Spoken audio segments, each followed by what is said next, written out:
stand into a horse, we always chin them at 15.3. That would be my chin. And I'll just show you where 15.3 is on this horse. So there's 15.3, everybody. So there's 16 hands, and he's nearly 16.1. So he's very, very deceiving. You had a different opinion to maybe what you saw as other people's opinions in relation to his perceived physique at Newmarket. Yeah, no, we always thought he was big enough for anything, Johnny, really. Obviously, everyone is just probably very much of the mindset that he was small and hadn't matured and hadn't changed from last year. But for us, he had done everything. He's always a horse that looks smaller than he is. When you stand into him, he's just under 16.1, and that's big enough for anything, really, for a flat horse. He's just so well proportioned, really. He's not a big, heavy sprinter type, miler sprinter type. He's a lovely middle distance horse with loads of quality, lovely mover, lovely balance, and that's what he always had. He's lovely, correct horse, lovely limbs, lovely head, and so listen, obviously Newmarket didn't go according to plan, but we were looking forward to him the next day. He's very acute in terms of his sense of what's around him and his surroundings. Oh yeah, he's lovely mind. He's very independent thinker. He doesn't be led by anything else. So he makes his own mind up about everything, and that's probably part of his makeup as well. As you were watching the race, what's it like watching a race where you do sense that sense of disappointment, where it's not going to work out? Yeah, I suppose the first thing when he went into the stalls and charged the gates, we knew then we were in trouble. You knew then? Yes, yeah, because what happens straight away, with our heart rate would rise, and he would have started off kind of 60% higher than he should have started. And when that happens to a horse that's not used to doing it, it would affect him terribly, really. And really, he couldn't get much further than halfway, because when he landed, the gates opened, he didn't have 2 or 3 seconds to readjust and reset his whole heart and everything, So that's just one of those things that happened. And like, I would maybe put it down, I had him too fresh, maybe, So he obviously wasn't mentally prepared properly enough for it when that happened. So that's what we think, and hopefully it won't happen again. What was Ryan's kind of thought after the race? Well, Ryan didn't know what to think, obviously. He missed the break a little bit, and obviously we had always ridden him forward, and Ryan went forward with him rather than taking him back, I suppose, because that's what we always did, and that's what we always felt he was at his best. He'd go forward and he'd get horses out of comfort zone. But I suppose when he did that and then missed the break as well, he just ended up kind of jumping out in top gear rather than jumping out in second gear. And obviously when he went to go look for the other gears, they weren't there because he was already in it, So it was just one of those things, really. Does it affect a horse's confidence when that happens? Listen, he obviously got a little bit tired for the first time ever. We don't think it will, because he is an off-handed horse, and we will know as the work goes along, but we don't think it will. He wasn't blown very hard when he came in. He had got over it at that stage because he had the last 3 furlongs to canter home, really. So listen, it's like, obviously you don't never sure about anything in anything in life, really, but we don't think so, and we think he's fine, and Dean has been very happy with him this morning. You can't take anything away from the winner as well. He was a very good Guineas winner, do you know? Oh, absolutely, and I would never dream of it. And obviously, very good winner, no doubt about that. And we would never with any horse in any race, because it's so hard to win any race. But we always only focus on our own horses and try and improve on what we've done, or if they went well, is to try to keep them the same. And here's where he's impressive. He's pulling right away. Oh, a brilliant winner of the Dewhurst. City of Troy by 4 or 5 to Al Yanabi. He was described as our Frankel, obviously, by one of the owners. Did you feel that was justified? Because as a 2-year-old, he wasn't far off Frankel. No, I think his Guinea his Dewhurst winner. His Dewhurst win was 2 seconds quicker than Frankel. So I suppose, listen, it was, and he had been very exciting in the 2 runs up to that, really. Yeah, he was extraordinary the time before, really. And how important do you feel he is to sort of your operation and that of Coolmore in terms of his ultimate potential and his pedigree? Yeah, sure. I think vital, really. He's very important. Obviously, he's by justifying. He's very exciting for us at the moment, and he's out of one of the very good Galileo mares, the Noakes winner. So he's an unbelievable pedigree. So he hopefully will be very exciting. And yes, he justifies training on and winning the last race yesterday. Do you feel he's trained on ultimately, I suppose? We like, what's trained on or trained off, you know what I mean? Usually horses that don't train on usually have problems, and that's what stops them from training on. Interesting, yeah, and that's usually the way, and it's like everything, like there's always a reason you know. But we haven't. Everything has been good with this horse all the way. Where to next? The plan is The still plan, on the plan. the plan is to go to the Derby, and that's always been the plan. And we obviously took him home and went through it and bisected it and reset, and now we think we have all the things set the way we want to go. So that's the road we're on at the moment. What's different about him relative to the other proper 2-year-olds you've had? Yeah, sure. I suppose he's obviously very slick horse. He's a great mover. He's very determined. There's a lot of Galileo in him as well as Justified. So yeah, he like obviously what he did last year was very different, and with his 3 runs, he always looked very exciting.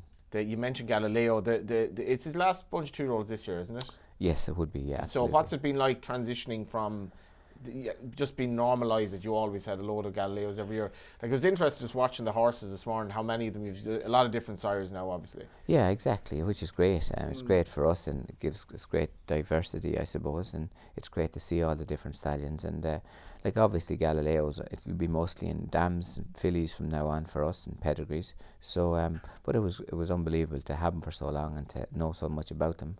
But it is very exciting for all the new stallions coming along, especially coming in here. How does it work then, trying to match a Galileo bred mare with these new sires? Yeah, I think it's very Galileo suits Justify, and well, most mares will really.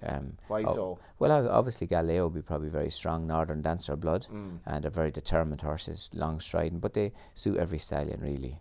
But then it's up to the stallion to put the initial ability in, and then the mare usually carries the genes through after that. This time last year, you were adamant Augusta Rodan had a great chance of winning the Derby.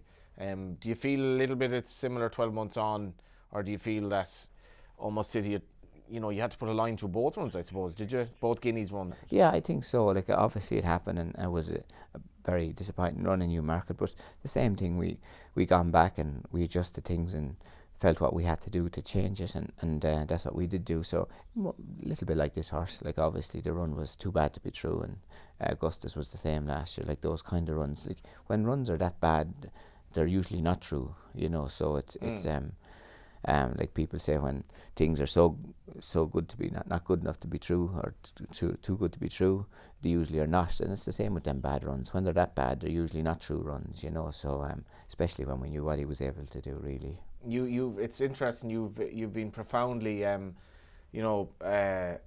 backing the horse since. I do get the sense that you haven't lost faith in the horse. Oh no, absolutely not. No. And listen, the horse can't do what he did last year, and not to be. Well, he hammered Hatem, and then Hatem ends up hammering him in the Guineas. Yeah, that's right. Listen, it wasn't his run at all, and obviously there's circumstances there, like we spoke about. I think they were the reason for it, and obviously a little bit fresh and a little bit everything, and just maybe wasn't prepared properly.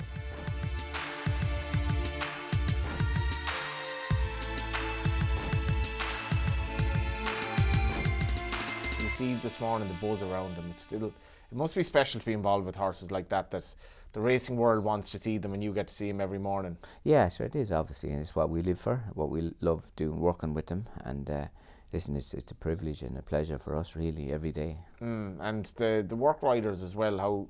How special are they? You name check them after a race, but that's for a good reason as well. Yeah, but they're the people. Like obviously, they're the people that make it happen day in, day out, and it's all about people, and those people all the way along. Like for obviously a horse like him, there would have been so many people involved in his whole life all the way along, and every one of those people are so important.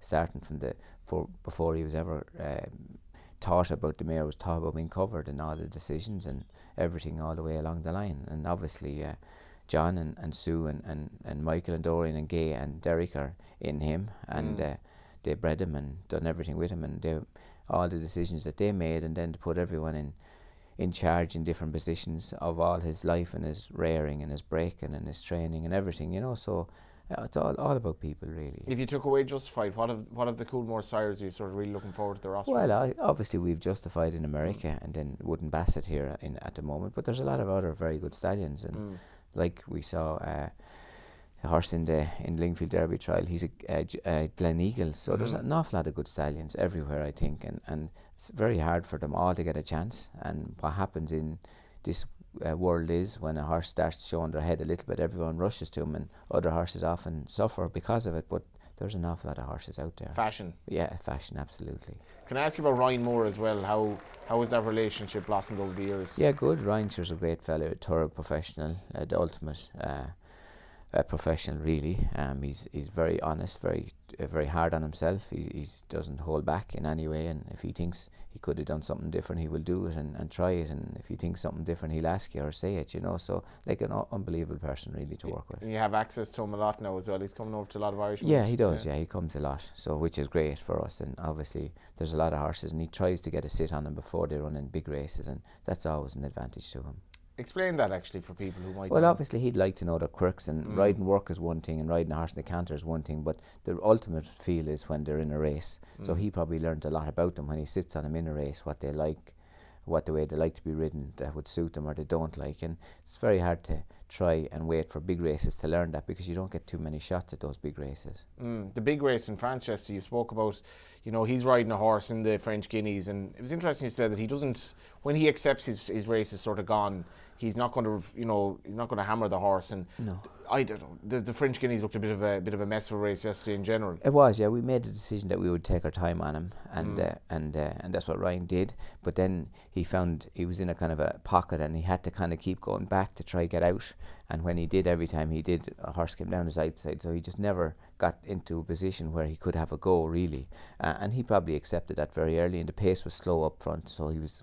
When he was taken back to get a run and they were going forward, it was a very difficult thing for it to happen, and it just didn't work. And tactically, I probably gave him the wrong instructions, and the way it worked, and that was just the way it was, really. Do you instruct him much before a race? I know we talk a lot about everything, obviously, and he would talk a lot, and obviously he would always leave it up to Ryan then, but we do discuss what we think is the right thing, and obviously you kind of always have to have a plan, really. Where to next up for Diego Velasquez and Henry Longfellow? Yeah, Diego Velasquez might go to the French Derby, probably, but he's also in the Epsom Derby. Henry Longfellow could go to the St James's Palace, so that's where we're thinking at the moment. You have a lot of potential Derby horses, just looking this morning, and I suppose if we spoke about, even Agenda, who I thought ran a lovely race in his trial at Chester. He was second to obviously an ill-fated horse.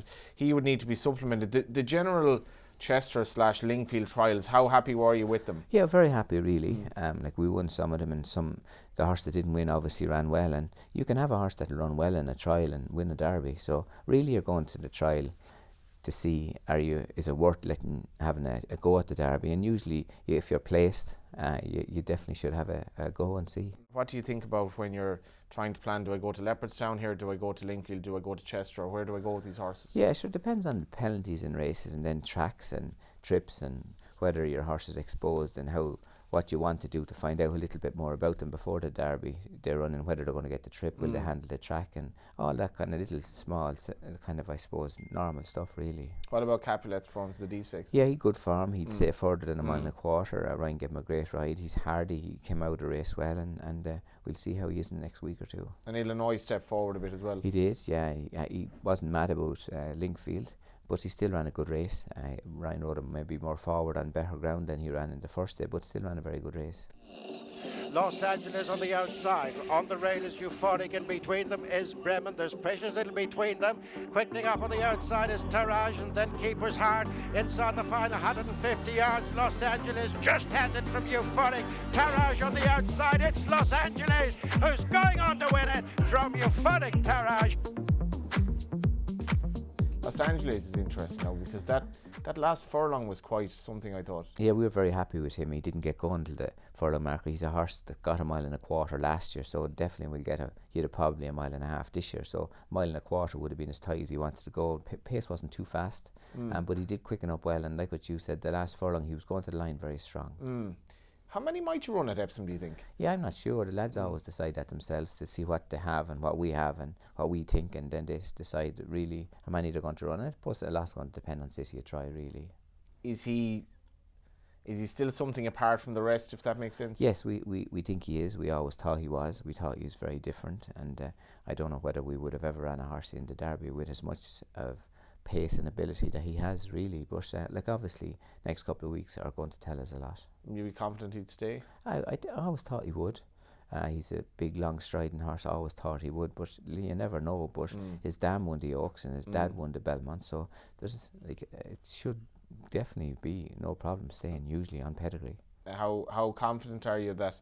What have you learned, I suppose, going to Epsom? Well, if we did make a mistake going to Newmarket, he'll obviously be more forward anyway. Yeah, more forward, and obviously I'll probably have to not have him as fresh as he was, you know. And Epsom is an unusual track, and we think he's agile enough and nimble enough to handle the track. But it is a tough track, probably the toughest track of all, really. You've never lost your love for the Derby, though, have you? Listen, the Derby is the ultimate test. Yeah, why so? Well, because it tests a horse in every way, up, down, left, right, speed, stamina. They have to have everything, mentality. A lot of horses often don't win after the Derby because it's so tough on them. But if you're going into a tough test, like, you have to get grounded and brought right to your knees, and to find out, it's like some horses come back out of it and some don't. But you have to have something to test them, and that is the ultimate test. And Lester said balance in particular. Yeah, absolutely.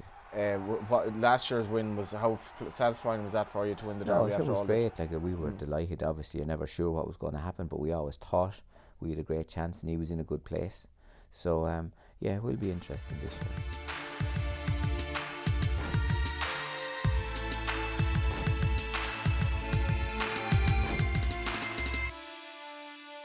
What might you run in the Irish Guineas? Obviously, you've sort of a couple of Wootton Bassett horses coming back, and we've got to mention River Tiber as well, Unquestionable. What's your plan at the moment? Yeah, the plan is for both of those to run. Unquestionable won the Breeders' Cup Juvenile, and he's in good form. He had a little mishap a couple of weeks ago, so he will improve from the run. River Tiber, everything is good. He was in Navan a couple of weeks ago for Racecourse Gallop, and that went well. So the plan is to start the two of them there. River Tiber always worked the better horse. That's what we thought going to America last year, but you never know. But that's what we're thinking at the moment. And he could possibly be a Commonwealth Cup, maybe. It could be, yeah. Like, he's fast, quick horse. We always thought he would get a mile, but like, obviously there's only one way to find out, really. Yeah. And just in relation to the 2-year-olds as well, we've seen Whistle Jacket, who looks very, very promising. Yeah, very happy with him. I couldn't believe that he got beat the first day by obviously a very good horse of Joseph's, and he came forward lovely and won very easy the last day. So he's a fast horse. 5-6 is probably his trip, and seems to have come out of the race well. What do you think you'll do with him throughout the season? He'll go with Ascot, obviously, and see, and all the Ascot horses kind of are looked at together in the kind of couple of weeks or a week before Ascot, and then kind of try and split them up, really. And when you say, I couldn't believe such a horse got beaten first time out, racing can, even after all these years, it still surprises you. Oh yeah, and there's no law, and there's no everything is different, and if you think you know it, you're only kidding yourself. You're always only hoping, and that's the way it is. But I suppose that's what makes it very exciting for everybody, because a horse can come out of anywhere, at any stage, from anywhere, and beat the best, most expensive horses in the world, or vice versa. Do you take defeats well? Oh, absolutely, yeah. We try our hardest, and obviously you would be often disappointed in yourself if you made bad decisions, but all you can do is try be in a place that you can make the best decisions you can, and try and move on after it, really. Just a couple of the other 2-year-olds, just looking today, I think you've an Uncle Mo and Together Forever, who would obviously be a half-sister to City of Troy, and then you've Magic Ring is a 2-year-old Dubawi Minding, which would be Henry Longfellow. So are they two to come? Yeah, they are. They're two fillies, very well bred fillies. The Uncle Mo filly is lovely. She just take a little bit of time. The Minding is the same, but a little bit of time as well. Listen, two great pedigrees, both of them. So yeah, we'll take our time with them, and you'll hopefully see them out at the end of the year. And you've only a handful of Galileos this year, have you? That's all. We've only a couple, I think. That's the end of them. Yeah. So they seem to be fine. They're nothing special at the moment. But Galileos can be like that. Do you have anything special in the 2-year-old division, do you think? No, I suppose we've a horse out of Ontret that won in Navan the other day. We think he's good. And we have horses to come and run the next couple of weeks we think is good. We have a nice Intermischief horse. We've some known in Nevers. Yeah, so I suppose the usual Sionis, Frankels, I suppose Wootton Bassett still to come. Yeah, so we have some nice horses to run. It is amazing to see them different sizes this morning. How do you find the Frankels as a rule? Yeah, good. They're very like Galileos, really. Strong-minded horses, genuine. But a lot of Galileo in Frankel, I think. And yeah, we're nearly wrapped up. Just a couple of other horses, obviously Luxembourg and Auguste Rodin. potential Tattersalls Gold Cup horses? Yes, both. Yeah, obviously they'll be split up. One will go to the Tattersalls, the other will go to the Coronation. So at the moment it could be Luxembourg going to the Coronation and Augustus going to the Tattersalls. That's what we're thinking at the moment, but we'll get on a little bit closer before we really decide. Where are you with Auguste Rodin at the moment? It's been a kind of an up and down career. Yeah, no, very happy with him at the moment. We're very happy actually since Dubai. And listen, Dubai are probably the same again. Give Ryan the wrong instructions, take your time and slowly run race. William got into second and controlled the race, and after that the rest was history. Ryan probably knew at halfway he couldn't win or couldn't get involved, so he obviously looked after the horse. You've asked a lot of him in terms of his travelling arrangements. And his racing, obviously. Yeah, absolutely. And listen, that's the way it is. An older horse has to travel now. There's a lot of money all over the world, and that's what you have to do. But listen, sometimes you get it right and sometimes you don't. And the next time we'll try and have it adjusted that it'll be a better result. I think you've spoken about this as well, where the Coolmore partners, they want to run horses to challenge them with the view to their stallion career. Absolutely. They want to expose a horse, negative and positively, because it's all about breeding, and they want to know where a horse pedigree needs to be improved on, or if it is it good enough in that area and try and improve in other areas. So it's really about exposing them, finding out about them, and that's the only interest the lads have at the moment is making the pedigrees better, really. Yeah. Do you train Galileo breds differently to other? This might be a stupid question, but because they were so 99 or 100 times out of 100, they're so tough and they can take it. Do other pedigrees not take racing as well as that? Sure, some probably do, some don't. Yeah. But Galileos were tough horses. And they unbelievably tough, really. Yeah, very. And they took work and they took racing. Like an incredible stallion, really. But every horse has their own little things that they're good at, I think, and you're trying to have to expose it and work on it and improve it, really.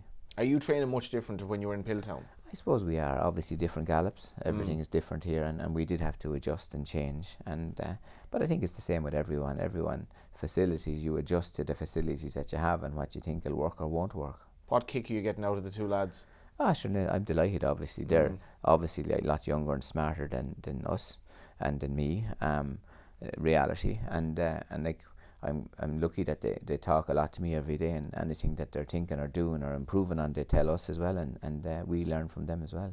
I guess everyone evolves, so like the absolutely, and that's the generation after generation. 100%, and the younger generation coming along is always cleverer than we are. But like obviously, there's experience is very important in life.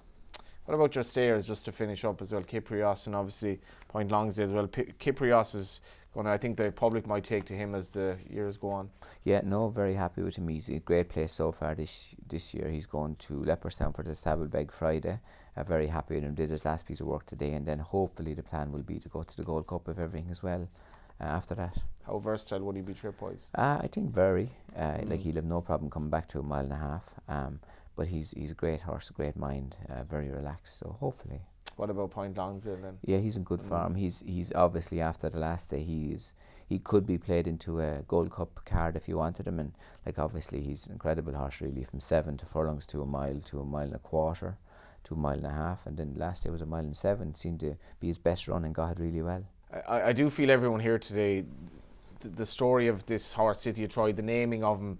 Everyone is so excited to see the story, kind of the next chapter, and I presume you are as well. Yeah, I think so. Listen, it will be exciting, and it will be listen, it's exciting, I suppose, to see what's going to happen, and we're excited and hoping and looking forward to seeing the next day. But we're very happy with him at the moment, and like I say, we made the adjustments that we think we needed to, and hopefully he'll run well. And it'll be fun having him at Epsom, and that's exciting. Listen, it's good for racing, isn't it? Oh, absolutely. And Epsom racing is all about opinions. Everyone has opinion, and that's what's important. And everyone has to voice their opinion, and who knows who's right. And then when you're right, you have to enjoy it, and when you're wrong, you have to just take it. So it's all about opinions, and who knows who's right or wrong. And you have to listen and respect everybody's, and that's what makes the Derby so interesting and unique. Stamina, speed.